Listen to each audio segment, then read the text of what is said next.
Bracelet.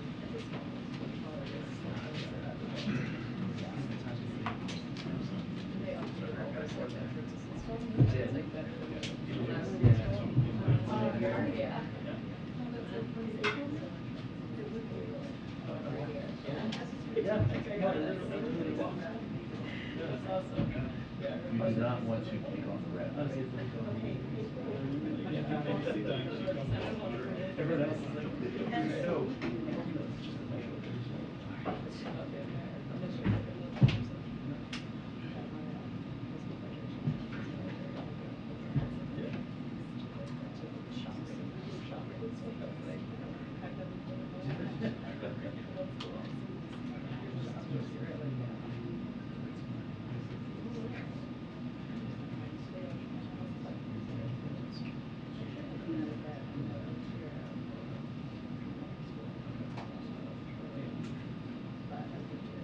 Yeah.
Much.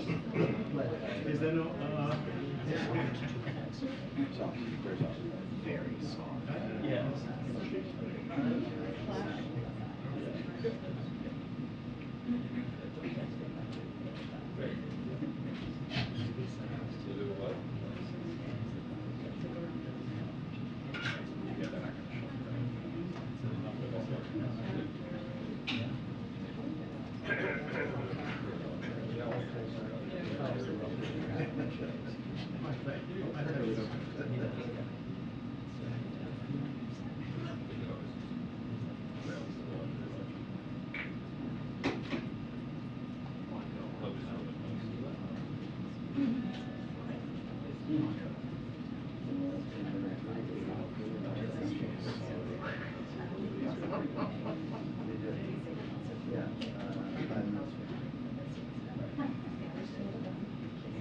Can't be wrong, you get two in a row.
Oh, you know, we've done this many times.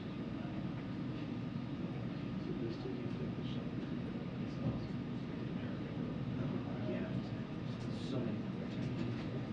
So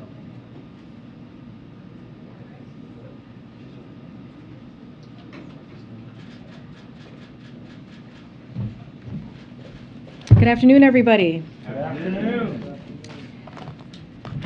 As you all know, we are closely tracking Hurricane Ian, and the President has mobilized the full force of the United States government to support the people of Florida as they prepare for this storm. The FEMA administrator and I just came out of the Oval Office, where the President also held separate calls with Mayor Jane Castor of Tampa, Mayor Ken Welch of St. Petersburg, and Mayor Frank Hibbard of Clearwater. They discussed planning and preparation for Hurricane Ian. The administrator is going to give a little bit more of our conversation in just a moment. The President underscored his commitment to the people of Florida and made clear that impacted communities will have the full support of the federal government to augment state and local emergency response efforts, and emphasized the importance of encouraging families to heed evacuation orders. There will be a full readout of the calls later today in just a moment, but again, the administrator will actually share a little bit of that readout in a moment. FEMA Administrator Deanne Criswell was in Miami yesterday as well to assess the ongoing preparations, and we appreciate her taking the time to be here with us today, provide all of you an update on what those efforts look like and the latest on the storm. With that, FEMA Administrator, would you? Thank you. Thank you. Good afternoon, everybody. As you just heard, I did join the President in his conversation with the three mayors in Florida. And what he spoke about with them was making sure that he understood what their needs were, and he wanted to hear from them on what their potential impacts were going to be. He asked about their progress with the mandatory evacuation orders that are in place, and he really wanted to make sure that the mayors knew that he has committed the full force of the federal family to make sure that we are there to support them in what they need, and that they can reach out to me, they can reach out to him anytime with any needs that they may have in the aftermath of this storm. So a little bit about the storm. As of this morning, the National Hurricane Center upgraded Hurricane Ian to a Category 3 storm, which means that's about 125 mile-an-hour winds. Ian is moving toward western Florida at approximately 12 miles per hour, and at this time we are expecting landfall somewhere between Fort Myers and Tampa. By the time it reaches the shores of Florida, the storm is going to slow down to approximately 5 miles per hour. And this is significant because what this means is that Floridians are going to experience the impacts from this storm for a very long time. I can tell you that our biggest concern as we wait for this storm to make landfall is storm surge. And I will note that storm surge is a leading cause of hurricane-related fatalities. Just in 2018, when Hurricane Michael impacted the Florida Panhandle, there were 5 recorded fatalities as a result of storm surge. So therefore, if people are told to evacuate by their local officials, please listen to them. The decision you choose to make may mean the difference between life and death. We won't just see storm surge, though, on the western coast of Florida. Hurricane Ian's path is also going to bring some storm surge to the eastern coast, somewhere near the Daytona to the Jacksonville area. In addition to the storm surge, we are also going to see significant rainfall with the possibility of up to 25 inches in some isolated parts of Florida. And as always, there's always a possibility for tornadoes. So the main message I have for everyone in Florida is that this is going to impact everyone in different ways. So you need to stay focused. I did speak with Governor DeSantis on Friday to hear his main concerns and his priorities for the response and the preparedness actions. And we immediately began moving resources and personnel in. And President Biden signed Governor DeSantis' pre-landfall emergency declaration request on Saturday. This made sure that we were able to immediately start supporting the governor's concerns that he relayed to me. The preparation for this storm has been extensive and it has been coordinated. It has been a coordinated effort between FEMA, our federal, our state, and our nonprofit partners. So a little bit about some of that forward-leaning posture that we've put in place. Search and rescue, we know that this is going to be a priority. We have established a search and rescue coordination group that's going to be in Miami, and it includes members from FEMA's urban search and rescue teams, the Coast Guard, the Department of Defense, the Department of the Interior, as well as the state of Florida. These teams are going to coordinate search and rescue efforts by land, by air, and by sea. We have also pre-staged 128,000 gallons of fuel for immediate deployment. And we have moved a variety of generators of all sizes and types to help restore power to critical infrastructure after the storm passes. The Army Corps of Engineers has also pre-staged 300 personnel to conduct power and fuel assessments as soon as the storm passes. And we have 3.7 million meals and 3.5 million liters of water that are staged in Alabama. There are also multiple volunteer organizations that are postured and prepared to support feeding operations as soon as it is safe to do so. The Red Cross, they have established 29 shelters right now for evacuees, and they are also prepared to open an additional 60 shelters if needed. And we have 200 ambulances from our FEMA contract that are already in the state working side by side with local officials, and we have 4 federal medical teams on standby. So while we are postured and ready to support Florida as they prepare for the impacts of Hurricane Ian, I want to make clear that FEMA's ongoing support to Puerto Rico's recovery efforts from Hurricane Fiona, as well as Alaska's recovery from Typhoon Merbok, is still ongoing. We remain focused on helping Puerto Rico restore critical services like power and water, and our staff remain engaged with families to help them through the application process. And I'm happy to say just now that the final 4 municipalities in Puerto Rico were just added for individual assistance, so now the entire Commonwealth has that available to them.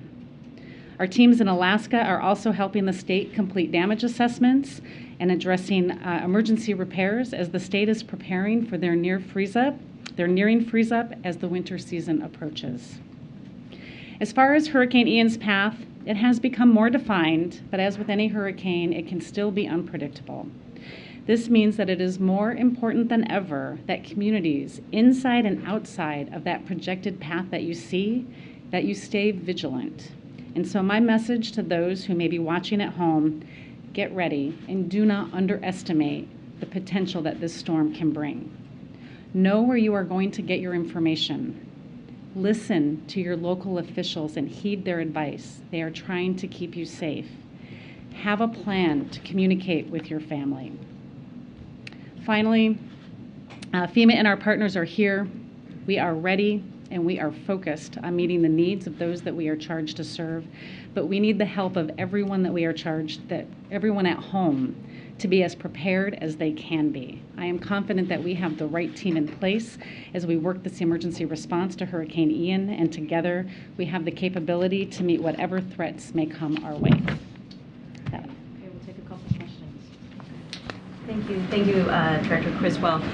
You briefly mentioned Puerto Rico. There are still 750,000 customers without power in Puerto Rico. I know you authorized just in June 600 million, I believe, for in equipment for rebuilding the power grid there. There was something like $10 billion approved back in 2020. What's the status of the efforts to try to rebuild Puerto Rico's power grid, and had any of that taken place before this latest storm there? Yeah, I was just in Puerto Rico maybe about 3 weeks ago checking on the recovery from Hurricane Maria. And what I saw when I was there is one cohesive team between the Commonwealth of Puerto Rico and the federal family that has been really focused on all of the recovery efforts, but primarily the power restoration. When we were there just last week, checking on the impacts from Hurricane Fiona, what I saw there is they were putting power back as quickly as they could, but I think the important piece and what really stood out to me is what I saw them as they were repairing the down power poles. They were bringing back more resilient. They were putting them back with more resilient poles to withstand future impacts like we saw from Hurricane Fiona. We are committed to continuing to work with the governor of Puerto Rico in his efforts to make sure that we can rebuild this grid in a way that's actually going to be more resilient for future impacts. How long do you think it'll take to rebuild the grid? I think that we have done a lot of work in making sure that we've taken the time right now to do the plans, or the Commonwealth has, to do the plans to make sure that as they are rebuilding it, it's going to be more resilient. I think that the time, we'll get back to you on what the time frame is, but it takes time, right? Recovery never as fast as anybody wants it to be, but we will continue to work with them and expedite anything that we can to speed up that recovery.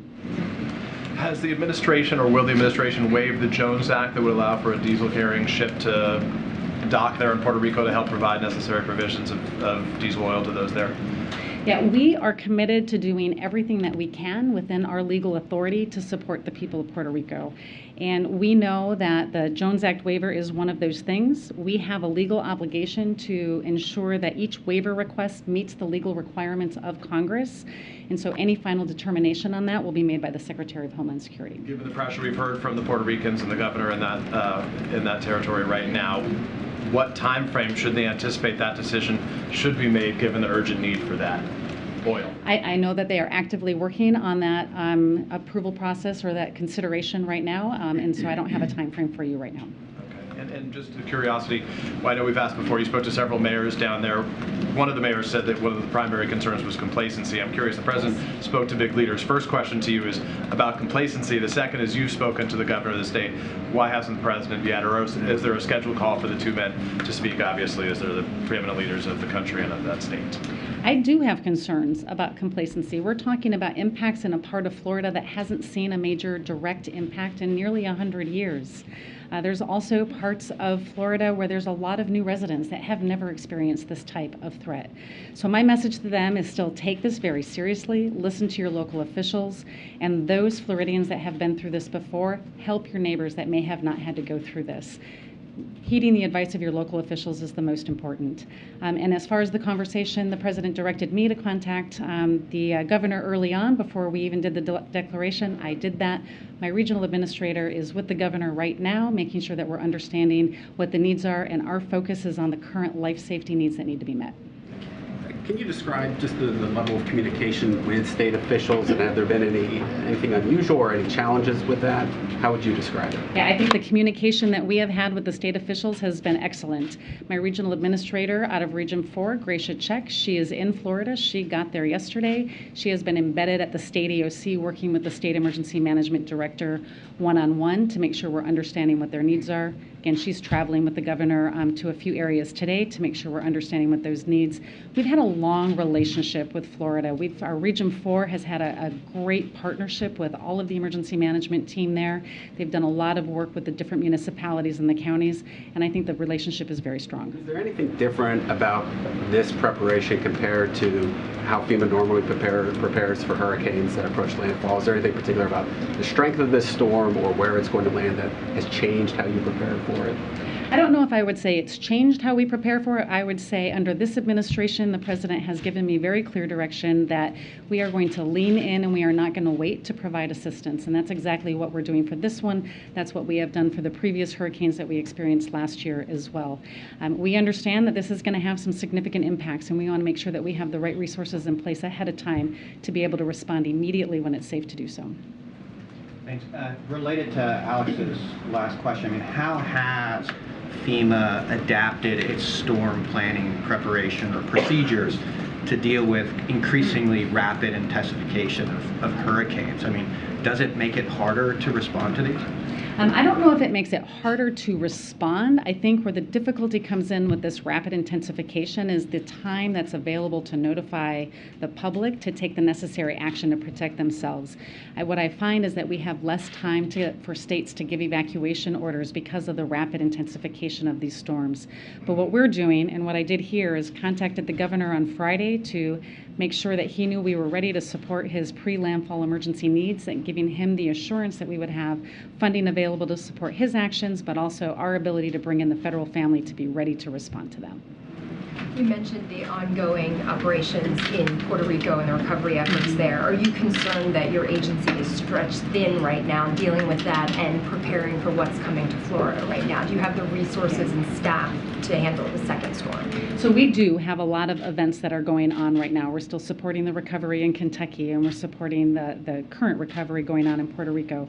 We have a very talented and dedicated work staff, team of emergency managers, and we have enough people right now to come in and support the response for this, and then we will work to identify what the recovery needs are once we understand what the damages are. But we are more than postured to be able to support this response. We heard the president say last week that the federal government will cover 100% of the recovery for the next month in Puerto Rico. Do you have an estimate yet, a ballpark of what that's going to cost for Puerto Rico? I don't have that estimate yet, but it covers all of the different emergency protective measures, debris removal. There was a significant amount of debris removal that needed to take place. Any of their overtime costs that they may have incurred over that. As far as a dollar assessment, I don't have that yet. No dollar assessment yet. I don't have it yet. We can certainly see if we have a better estimate and get back to you.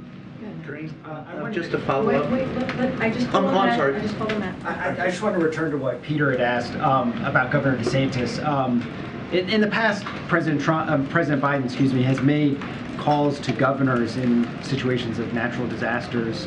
Kay Ivey in Alabama, or Asa Hutchinson in Arkansas, or the governor in Texas. Is there any? Can you articulate, I guess, how those determinations are made and why it hasn't been made in this case to have the president call the governor? Yeah, the president is very focused on making sure that the federal family has the right resources available to support this. That is why I contacted the governor right away, and we have a team of my senior leadership that are embedded with the governor to make sure that we're supporting that. Our focus today is making sure that we have the right measures in place to support the life-saving activities that need to happen. Any conversations afterwards will need to be, we need to see what the damages are. But he's made conversations with the mayors, so is there any reason why not the governor? Again, we have a strong team that's in place supporting the governor right now, working side by side with him and his staff. We'll continue to stay engaged with him. Go ahead, thanks. Just a follow-up to that. Normally, presidents call governors or the governors call presidents, but the only thing that really, during hurricanes, the only real question I really want answered is it in any way the fact that they haven't talked? Is there any way that it's impeded efforts for the federal government or FEMA to implement plans in Florida? And if so, what would they be? No, we are very focused on what the needs of Florida is right now. We do not bring politics into our ability to respond to these disasters. We are going to support whatever Governor DeSantis asks of us. We signed his emergency declaration within hours of him sending it in. We'll continue to do that as we see what the impacts of the storm are. So the communication between the president and the governor has no impact on how you all operate? Zero. Just on the trajectory of the storm, I know you said that you expect it to make landfall somewhere on the West Coast. Is there an expectation that that could change in the coming, day or two? And if it were to make landfall somewhere else that isn't the area you described, what steps would need to be taken in order for those resources, I guess, to get quickly moved to other areas? And is the agency preparing for that? Yeah, I think that's an important question, right? We have a tendency to really focus on the cone and where it's going to make landfall. But as I talked about in my remarks, we are going to see impacts across the state of Florida, whether it's inland flooding from the large amount of rain that we're going to see, tornadoes and tornado watches that we may see in the southern part of the state later today, to the storm surge and the hurricane force winds that may impact the communities near landfall. We are postured and we are moving our equipment in a place that can support all parts of Florida because we know that there are going to be impacts across the state. And just in terms of the agency's resources, FEMA has obviously been involved in working with the issue of influx of migrants across the country. Has that in any way put a strain on the agency and its resources and personnel, or do you at this moment feel like you have what you need to do that as well as natural disaster relief work? Yeah, the resources that we are providing to support the influx of the migrant flow is through a program called our Emergency Food and Shelter Program. It's a reimbursable grant program, and that's the main source of our involvement right now. When you talk about complacency, what are you concerned about? Are people refusing to heed evacuation orders? Yeah, what I worry about when I think about complacency is that if it's been a near miss in the past, they feel like they can just ride this out. I've been through this before, and I've had no issues, and so I can do it again. That's a dangerous way to think. You need to listen to your local officials because the storm surge, 10 feet, maybe in some areas higher, is going to be significant, and you put 20 inches of rain on top of that inland, you need to be able to listen to your local officials, right? And I think what we have and what we see is people that have not had any impacts, they think that that's not going to happen again. Take it seriously. Do not underestimate the potential that this storm can bring. Okay, last two. Thanks, Karine. Administrator, thank you. So in the aftermath, the Strategic Petroleum Reserve is at the lowest level since 37 years, and you said you've set aside some gas for Florida. Is there a concern that the reserve is not high enough now to handle the aftermath of this emergency and other hurricanes that could come? I don't have any concerns at this point that we're going to have the ability to handle the fuel needs that we're going to need in Florida. We will continue to assess after the storm passes to see what the impacts are. We'll make sure that we're putting measures in place to support any gaps that we might identify. The season, you think you're covered? It all depends on what the impacts from this storm might bring, and so we need to do those assessments after the storm passes. Okay, last question, way in the back. Thank you. The storm is expected to travel north. Have you had any conversations with the governors of South Carolina and Georgia about the potential impacts there? What are you most concerned about? Yeah, I spoke with both governors yesterday to get a better idea of what they were concerned about. They were stepping up their postures to make sure that they were prepared to support any impacts that they might see. As the storm track continues to change, again, our regional office will continue to engage with them, and we'll move resources into there if needed. And we'll stay in close contact with the governors and their staff. Thank you. Appreciate it. Thank you. Thank you. Okay. One quick thing for all of you. This afternoon, President Biden will highlight his and congressional Democrats' efforts to protect and strengthen Medicare and lower health care costs for seniors. This comes alongside today's news that for the first time in more than a decade, premiums for Medicare Part B will decrease next year rather than go up. This will lower healthcare costs for millions of seniors and people with disabilities each year. The President will be joined today by Medicare beneficiary with diabetes, who will share firsthand how the Inflation Reduction Act will benefit Americans like him. Of course, the President's effort to lower healthcare and prescription drug costs and protect Social Security and Medicare stands in stark contrast with what Republican officials are focused on. Republicans officials are focused on repealing the Inflation Reduction Act. That is their first action that they would like to take under their GOP agenda, which would increase seniors' prescription drug costs and undo the $35 cap on insulin costs for people on Medicare. The President will also emphasize the dangers of Republican officials' plans to put Medicare on the chopping block every 5 years. President Biden will remain focused on lowering costs for American families when it comes to health care and also across the board. With that, Josh, you want to kick us off? We don't have much time because I know some of you all have to gather in about 10 minutes or so. Thanks, Karine. Poland's prime minister said that leaks in 2 natural gas pipelines running from Russia were an act of sabotage.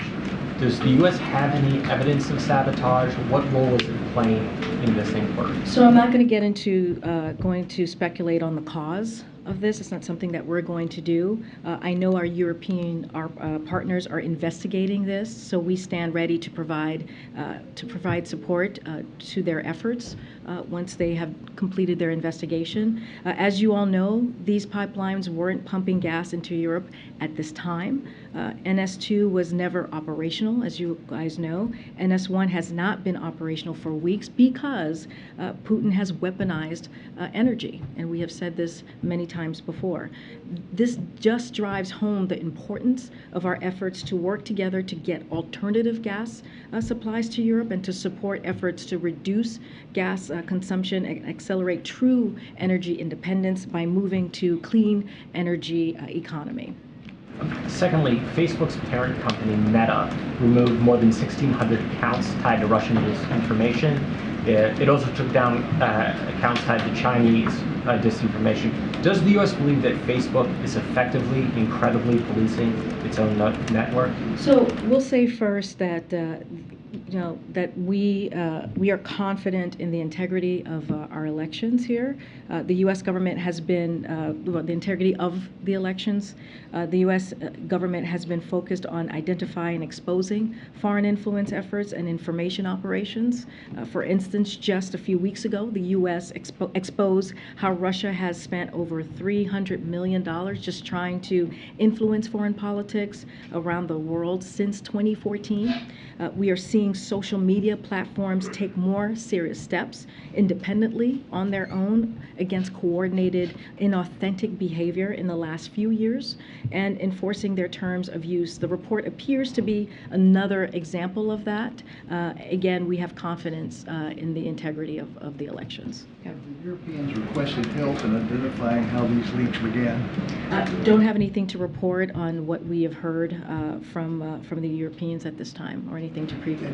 You've made numerous efforts to get more natural gas to Europe as they face winter. How are those efforts going? Well, those conversations are ongoing. We've laid out some of the previous conversations that have happened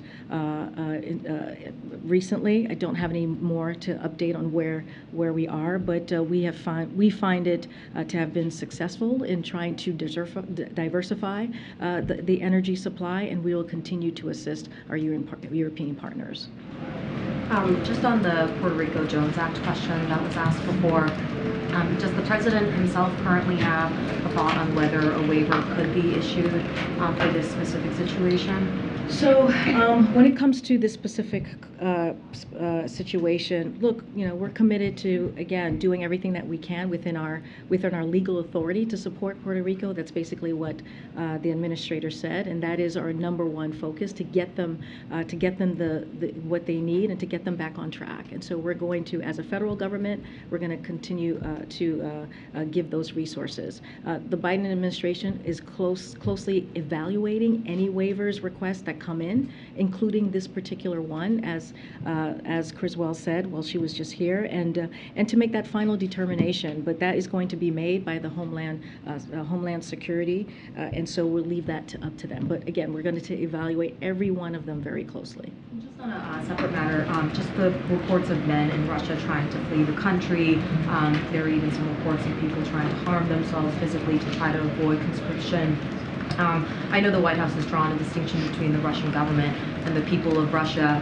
Does the president have a message to some of these men who are sort of desperately trying to flee the country? Is there anything that you would say to them? So, I mean, we've spoken about this a couple of times, and look, we are seeing protests in the streets of Russia. We are seeing people sign petitions, and I think the message that they're sending to us very clearly is that this war that Putin started, this war that was started by the Kremlin, is unpopular. And there are people out there in Russia, Russians, who do not want to fight Putin's war or put their lives or die for it. And so that has been made very clear. Their message has been made very clear. We continue to say to folks, I know there was a question that was asked about seeking refugee from persecution. We believe that regardless of their nationality, they may apply for asylum in the United States and have their claim adjudicated on a case-by-case basis. So as far as that, we welcome any folks who are seeking asylum, and they should do that.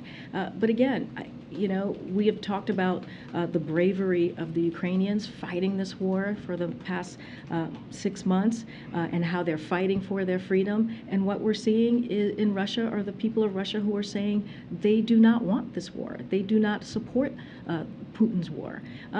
Again, and we have said this many times, there is one person who can stop this war, and that is President Putin.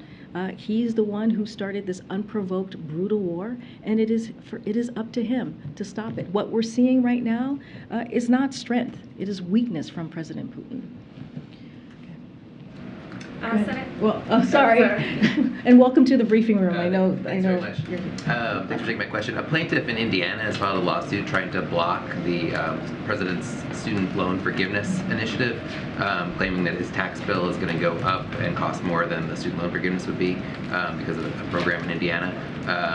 Any comment on that from the White House? And do you expect the program to move forward as planned this year? Well, look. So just to step back for a second. When it comes to the student loan debt relief, this is a promise that the president made on the campaign trail.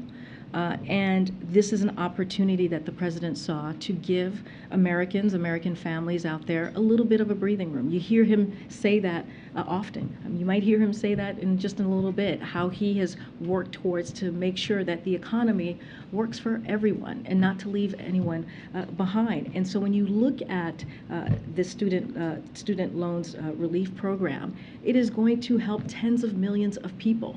It is going to help 90% of folks who are on that program are making under $75,000 a year. So look, we want to be really clear here.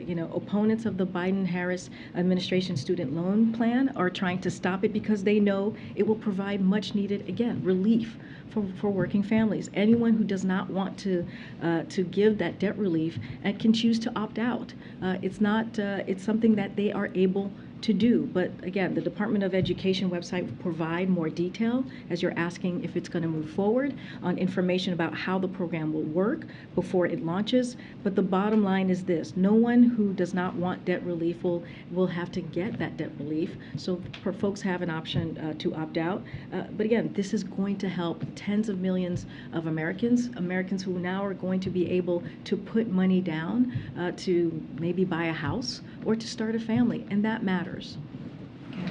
Thanks, Karine. How heavily are labor union support for the Jones Act weighing on the administration as it decides whether to grant a waiver for ships around Puerto Rico? Look, this is a legal authority that we are following. We're going to evaluate each case, and so again, this is what we're going to lead with. Is not what from what others may be asking. Is what we can do from our point of view, and from the way that we are able to do, again, in a legal way. On the Medicare announcement, the cost is actually, the premium cost last year went up because of the federal government's plan to purchase this Alzheimer's drug that turned out to be not quite as effective as people thought.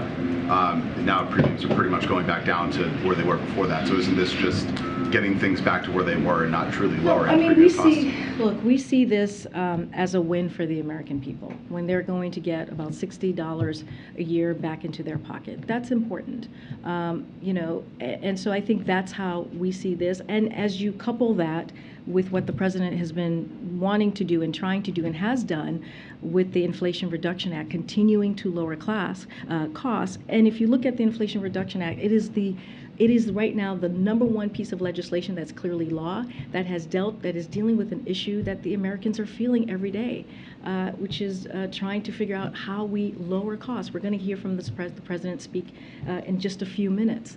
And so, look, we think it's important that Americans are going to get that money back in their pocket, and we think it's important that Americans are now going to be able to, that Medicare is going to be able to negotiate, and we can cap that cost per year for seniors at $2,000. That's why Democrats, and only Democrats, voted for this piece of legislation, and we feel like we're going to continue to do the work to lower costs for Americans, but that's really important, and I think it's going to make a difference in Americans' lives.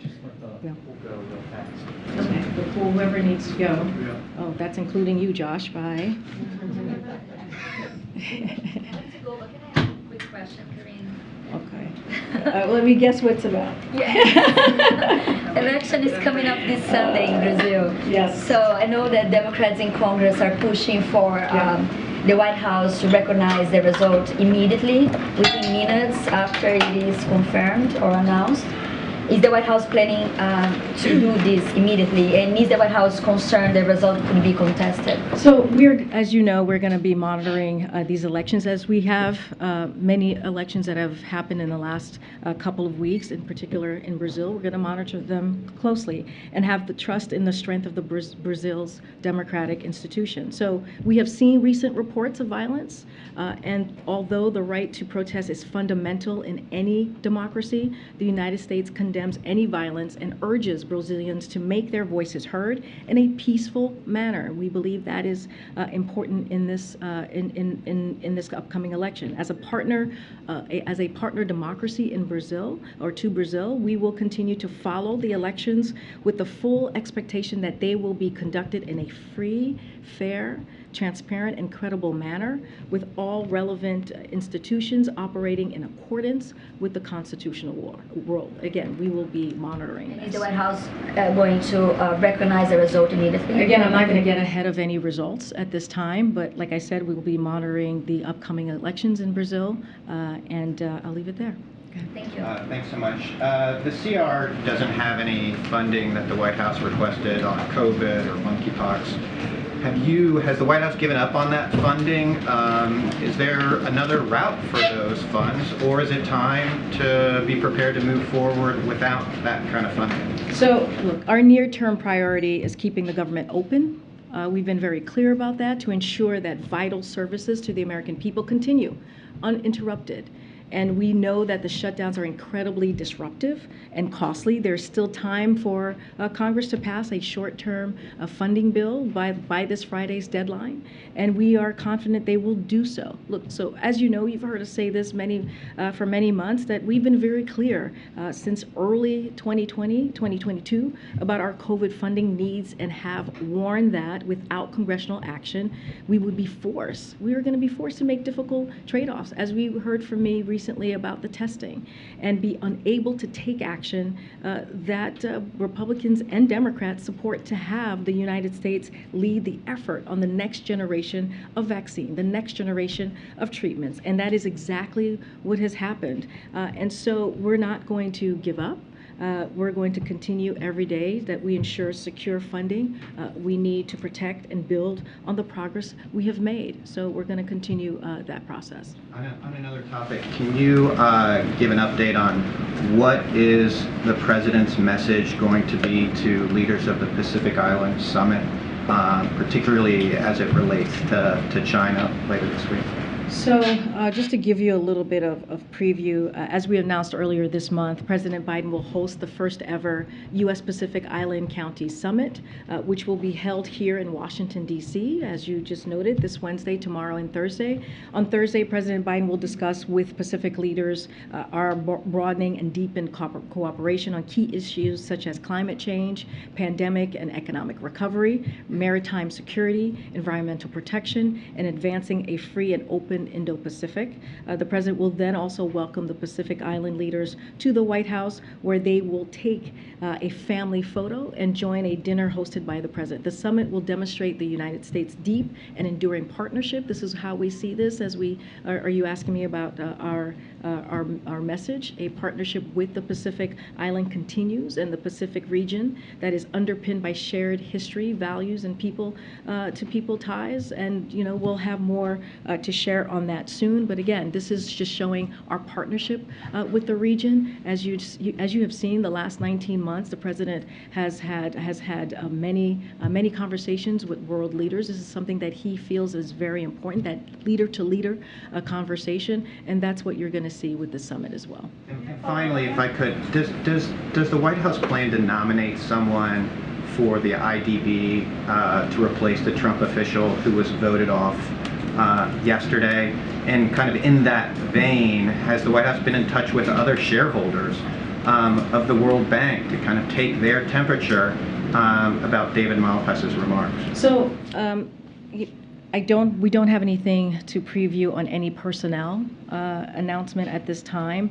Clearly, this is something that we're going to look very closely. We are always in constant communications with other leaders. I don't have anything to preview at this time.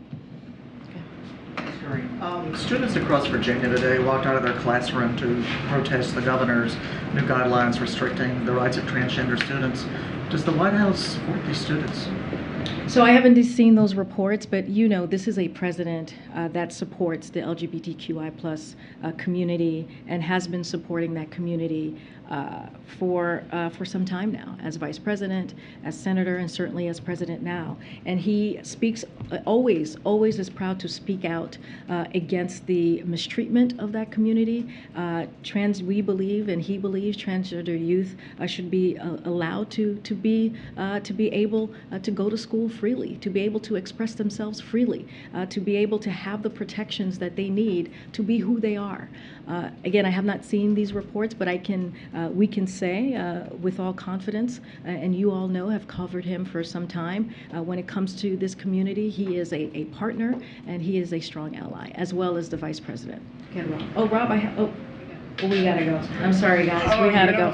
I know. You want this question on Pakistan? Well, I wasn't going to, but all right.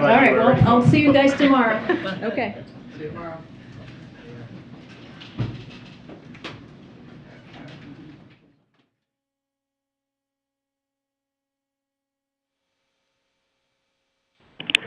Please gather now at the Palm Room doors for the Rose Garden event. Please gather now at the Palm Room doors for the Rose Garden event.